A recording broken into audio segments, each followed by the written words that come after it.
Bienvenidos y bienvenidas un día más. En el programa de hoy, el tema que vamos a abordar va a ser en relación a la manera en que el sistema de dominación de carácter endógeno se dio a lo largo del continente americano, centrándonos específicamente en el sometimiento del grupo Chanca frente al imperio incaico. Para esto, en primer lugar, debemos explicar y contextualizar cómo era la sociedad inca junto con sus estructuras y autoridades. Veamos. Como un comienzo, necesitamos mencionar que la sociedad incaica se destacaba por poseer estratos sociales bien diferenciados. En la punta de este gráfico piramidal encontramos al Inca, a quien se lo percibía como un medio directo a los dioses. Junto con este puesto más alto se encontraban la Colla, quien cumplía el rol de esposa, y el Auqui, quien sería el futuro heredero. El puesto del Inca era decidido por los dioses a través de pruebas muy rigurosas en las que se ponían en juego aptitudes físicas y morales. Pero solo se accedía a ser nombrado Inca si el dios Inti nominaba a tal pretendiente. Este último era el dios del sol, la entidad más significativa de la mitología incaica. El Inca integraba los cargos de dirección política, social, militar y económica del Estado. Para distinguirse, al ser divinizado, en público llevaba consigo determinados símbolos de poder, como un cetro, un trono áureo, una pica emplumada y la mascaipacha, una especie de vincha. Siguiendo con la jerarquía del imperio en cuestión, por debajo del Inca nos encontramos con quienes pertenecen a la nobleza. Dentro de este grupo se desarrolla la nobleza de sangre, protagonizada por los miembros de la familia del Inca, y la nobleza de privilegio, que eran aquellos individuos los cuales tomaban el papel de funcionarios o delegados especializados, ya sea en el clero, en donde ejercían el puesto de sacerdotes, o en el ejército, ámbito donde ejercían el puesto de jefes militares. Sin embargo, dentro del eslabón social de la nobleza de privilegio, el grupo de las Akshas también conlleva un rol importante. Las Akshas eran aquellas mujeres jóvenes elegidas específicamente para realizar labores textiles y así servir al Inca y al Inti. La nobleza local era también otro grupo social que se encargaba de administrar las tierras destinadas a trabajarlas agrícolamente. Esta estaba constituida por los señores étnicos de territorios integrados en el imperio, como los curacas, los caciques, entre otros. Por debajo de esta porción perteneciente a la nobleza se encuentra el pueblo, el cual se conformaba por campesinos.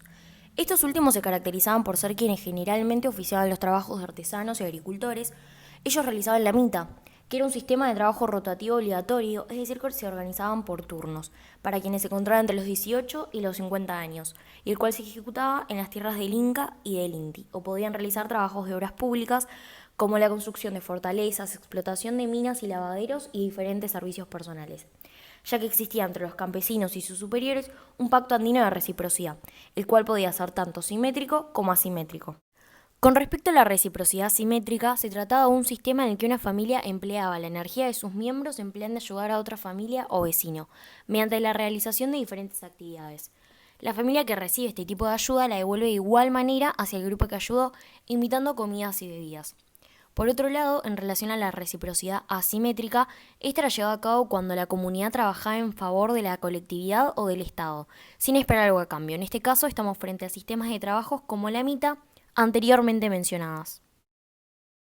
Las familias del pueblo se encontraron organizadas socialmente por ailius, que eran aquellas unidades económicas y sociales basadas en el parentesco.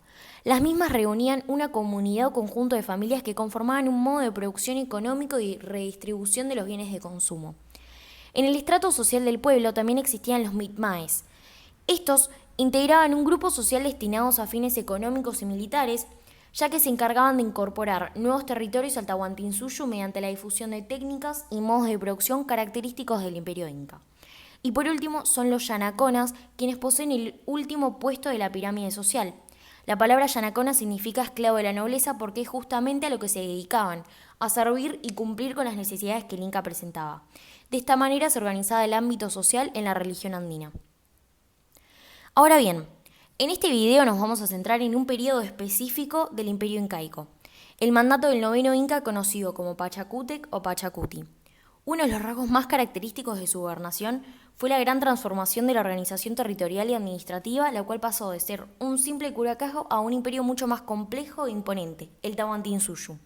Sin embargo, para conseguir este logro fue necesario atravesar distintos sucesos que conllevaron diferentes conflictos. Nosotras nos enfocaremos en la guerra Inca-Chanca, en la que se mantuvo una dominación endógena acorde a los conceptos de Maurice Godelier.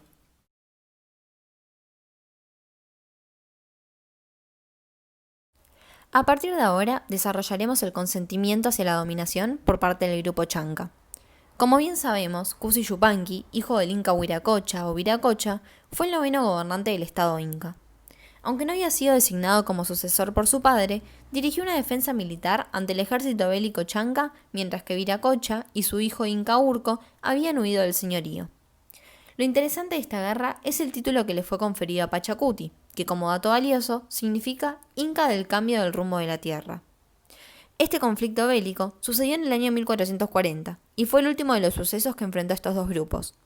El mismo se originó al momento en que se concretó el ataque de la etnia chanca a la ciudad del Cusco y la defensa que organizó el Inca Cusi Yupanqui.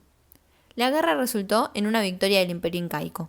No obstante, lo interesante de este proceso es el desenlace, puesto que se tradujo en una dominación endógena por parte del grupo vencedor sobre el derrotado. Como bien sabemos, nuestro propósito mediante este video es establecer conexiones con las postulaciones de Godelier. Este último en sus investigaciones buscaba responder a ciertos interrogantes claros, pero existe uno, en el cual nos centramos para esta investigación, que fue el que más nos llamó la atención y el cual conseguimos como el principal. ¿Por qué existe un consentimiento frente a la dominación por parte del grupo dominado? Según Godelier, todo poder de dominación consta de dos elementos, la violencia por un lado y el consentimiento por el otro. Según el autor, esta última dimensión es la instancia más decisiva, puesto que desde el grupo dominado se produce una construcción de la legitimidad ante esta dominación, que aunque no se exprese directamente, acaba siendo consentida. En este caso, cuando los chancas fueron a luchar a Cusco, lo hicieron bajo la protección divina de uno de sus fundadores y dios principal, Uzcovilca. Eran mayor en número y todo parecía estar a su favor. Sin embargo, los incas, en especial Cusi Yupanqui, estaban dispuestos a pelear depositando toda su fe en su dios máximo, el Inti. Se creía que él mismo le había hecho una promesa a Pachacuti que le garantizaba el triunfo. La victoria de los incas tuvo una consecuencia sumamente negativa en todas las dimensiones del grupo chanca. Pero sobre todo el impacto más notorio se produjo en la religión. Los mismos comenzaron a percibir un debilitamiento de su propio dios al ser vencidos en la batalla, y dicho efecto causó la aceptación de los mismos por el avance y la dominación de los vencedores. Es decir, avalaron este sometimiento porque entendieron de alguna manera una derrota divina, que le confería a los incas el poder de avanzar sobre su religión y luego otras, administrarlas y someterlas. Es en este momento que los conceptos de Maurice Godelier se ponen en juego.